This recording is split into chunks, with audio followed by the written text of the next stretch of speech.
everybody doing tonight? We're doing all right here. It's still a little cold out here in the right turn garage. That's why you hear the old Master Blaster heater over there.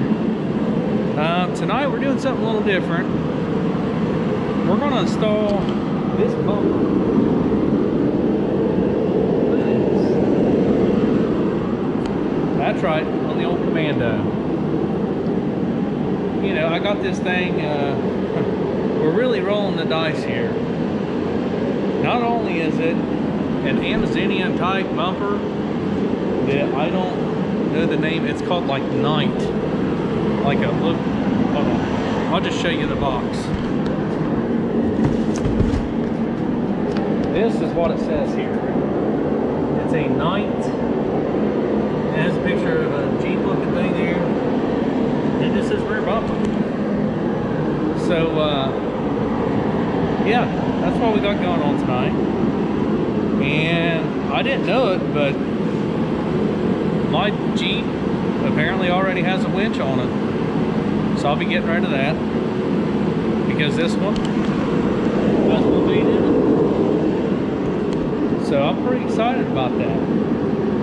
Sorry about the noise, guys, but I like heat. I'm not a big fan of this cold at all. So I have to do just a little bit of bragging, all right?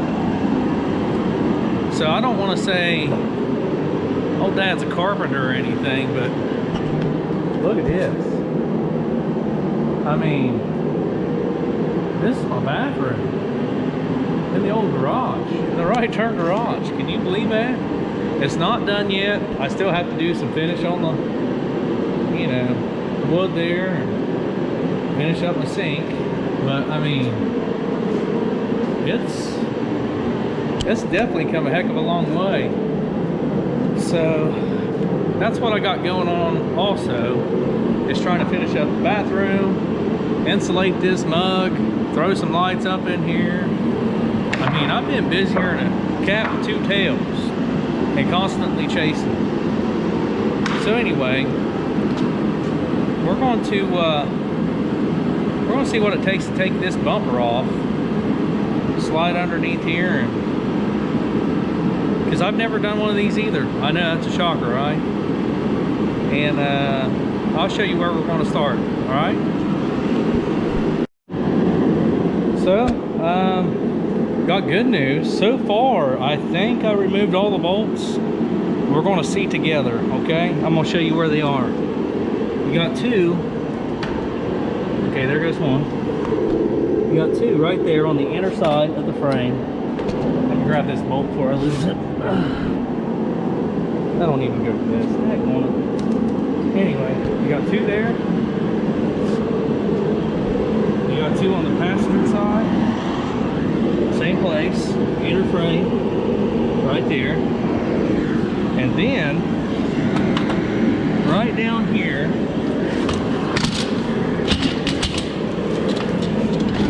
you have three.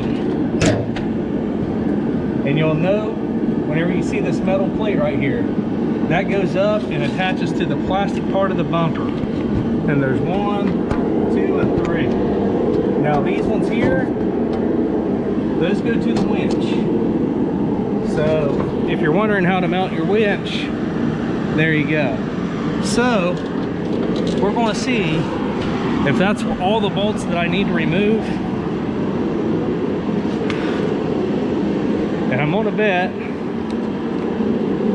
we have to have this open, maybe, and like lift up.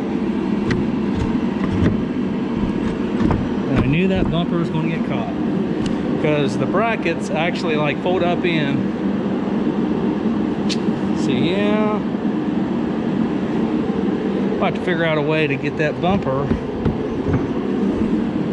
because I don't want to bend up them brackets. One, in case I have to reuse them. Two, more importantly, if one of you guys have a JK and you want to buy a good bumper. So give me just a sec and I'll figure it out. Yeah, let me figure this out. So we finally got this hook off of here, and let me tell you, if you're anywhere near your swear jar, just like put it up in a way, because you'll go broke filling that sucker up. And those bolts were factory, so that must be a factory hook. I don't know, I'm guessing it is. But anyway, so if you have a winch, those 4 bolts, they go right here on this particular model for this bumper. You use those same bolt holes over. You slide the long bolts in there, and where this hook was actually a bracket for the bumper. There's a new bracket for the bumper. I like this because you no drill, no holes. Look at here. They line up pretty daggone good. Good enough. I don't think we're gonna have to drill out any holes or anything. Same thing for the other side. See how she sticks out there? You just kind of whoop. The L side shape goes on the inside because your threaded nuts right there. And then, my friend, we get the fun part of trying to line all this up, not knock any of these bolts through while we're at it, and you know, see how we do that. And no, it didn't warm up. I just kind of stepped on my heater cord and unplugged it. So I didn't really feel like blowing up tonight, because I probably might want to do one more project tonight. I don't know, whatever time allows. So I'm going to try to mount this, and I know darn good and well not to record it. I mean, I'm in for a cheap laugh and all, but this right here could be just straight embarrassing, you know? So, if you have a friend, I don't, obviously, because, hello? Nope, just me. So, we're going to try to mount this. Wish me luck. Whew. All right, I'm going to get to it. Well, we found a friend. His name is Harbinese Freight Jack. Okay, I should have said his name's Jack. Harbinese Jack. How about that? Yeah.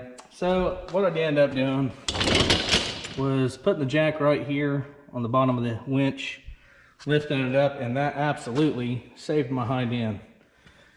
And for the most part, I mean, we got her all the way done.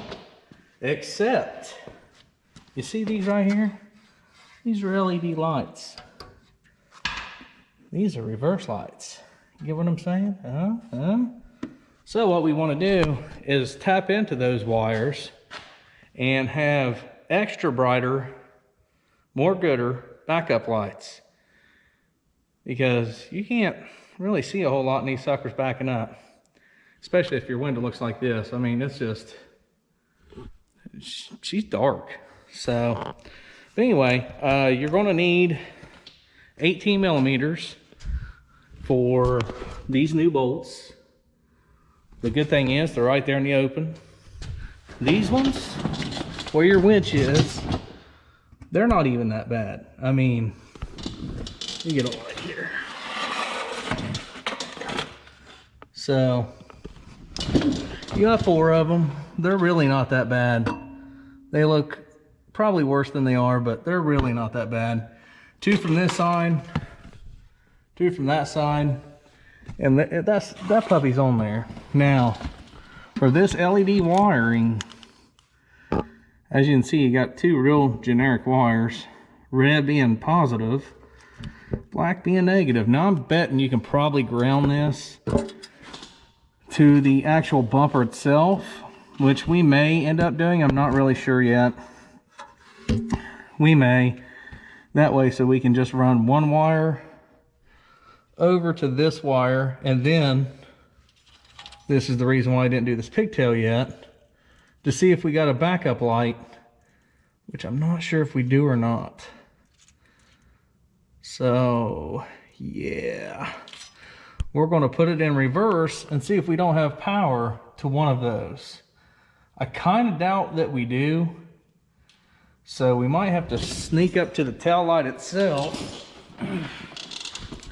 and find out which one's a power wire behind one of these.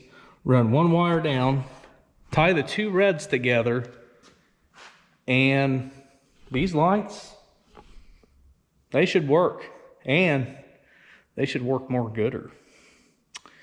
And then we're going to zip tie this thing right here up, the old, you know, connector off the tailpipe, because, you know, that's just not good to have electric and plastic, and I read somewhere that's not gooder, so we're going to fix that. Also, these bolts on this bumper, they're adjustable. So what you're going to want to do is make sure you don't scrape your door. I barely rubbed mine right there. Open it real slow, because you don't want a big gap in between here. You don't want to make it look like you got a 4-inch body lift when you don't. You want it to line up. See how that is? That's real gooder.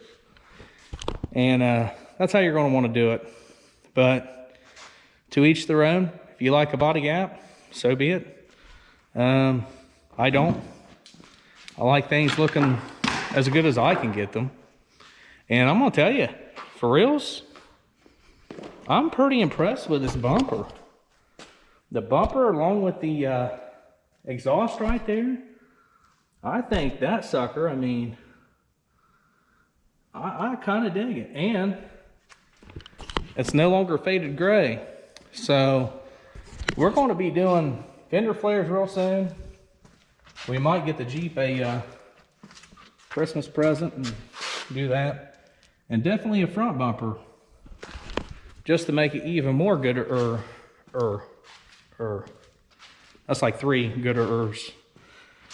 So we're going to do that, and I think it'll really, really improve the looks of the old Commando. But I'm going to wire down in here, see if I can't find a magical wire that shoots the electricity, and I'll let you know. Now this is an 09 JK Unlimited, so I'll let you know what wire it is, if I have to go through the tail light, or if I can get it right down there at the pigtail. I'll let you know as soon as I find it. Well, after taking like 30 minutes trying to find my solder, well, I'll tell you what I did. The red wire that runs from this side and the black wire. The black wire, I just grounded right here to the frame. See that? I ran the red wire through here to this. I ran that wire up on through, and I tied it in to the reverse. You'll know it's the reverse light because it's right there at the reverse light. And what I did, rather than probing this, I unscrewed it, took the bulb out, which you got to be careful, because if not, you'll short this thing out and you're going to have fireworks. And then I touched the prong right here on the inside, and that told me where my voltage was, because I tested it with just a regular test light. So I ran the ground to frame. Did I say that right? I ran the ground to the frame. Yeah, I said that right. So whenever you do all that, and I do recommend soldering all your connections, because that's kind of like an unbroken wire to me. I mean, I know it's not, but, and we are in reverse, which is also how I found which wire was powered. And look at there.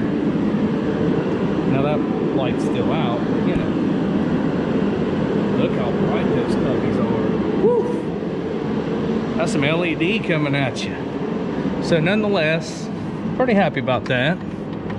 It was relatively simple. I mean, real simple. What, 4 flathead screws and tail light comes out. I mean, I think there's a black wire. Yeah, there's a black wire right there. So 99 times out of 100, that's usually a ground. Just saying. Make sure you either tape these really good, these connections right here, I did not cut the wire, just for the sheer fact I didn't want to try to compromise the wire any. So I just kind of slid it back with some with a carpenter knife, slid it back, took this wire, wrapped it around, and soldered it. And that obviously works really well. And you don't need to do it to both of them. There's no reason at all to do it to both of them, because if you run this wire over to that one, up to there, it's all one circuit. You know, the reverse lights come on when it's in reverse. So you don't need to run an extra wire from here up. It's pointless. Just save yourself a little hassle.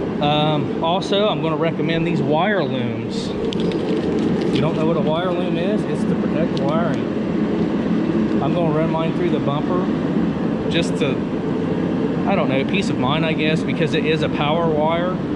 And I don't want it ever grounding out and, you know, throwing sparkage. Granted, it'll only throw it whenever it's in reverse, but even then, I don't want problems. So I'm gonna run that in there, and even the wire running up to here, I'm actually going to run it, that's right there with the factory wiring, because it's simple and easy to do. Plus the wire loom's already there. It has extra space in it. One more thing I was going to mention about this bumper on the installation part. Before you tighten these two side bolts down, make sure you have all 4 of these bolts. The ones where your winch is, the 4 right in here, make sure you have all of them slid through with the nuts on them. Because if not, you're not going to get that bumper on, I promise you. It won't align. So before you tighten down either side, make sure you at least slide those bolts through and put a nut on the end. Lock washers are important. They give you them.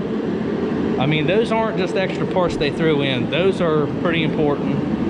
Like you say, you might haul a 5x8 trailer or 3 pieces of plywood or something on it. You don't want that going crazy down the highway on you. But anyway, this is the installation completion, because, you know, I'm just going to put this back up, call that done, and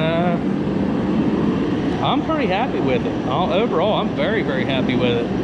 So I can honestly tell you, I would recommend getting the, it's upside down. Anyway, it's called Night, I guess. Night rear bumper off the Amazonian site. Because, I mean, if you like the way that looks, I personally dig it. Especially with those LEDs, and it already has the hitch. So if you're going to get a hitch, you might as well get a bumper with it. I think this bumper originally is $270, 280 bucks. So around $300, that bumper. And it comes with everything with the exception of your wiring. So you're going to have to get some wire. You can get it from AutoZone, O'Reilly's, you know, any place.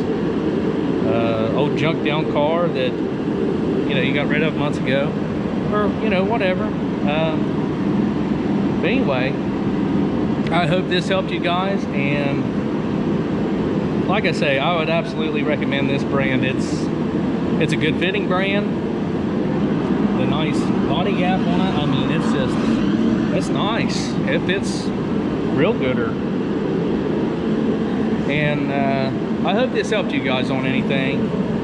This was a really, really easy bumper to do. I'm not even gonna lie.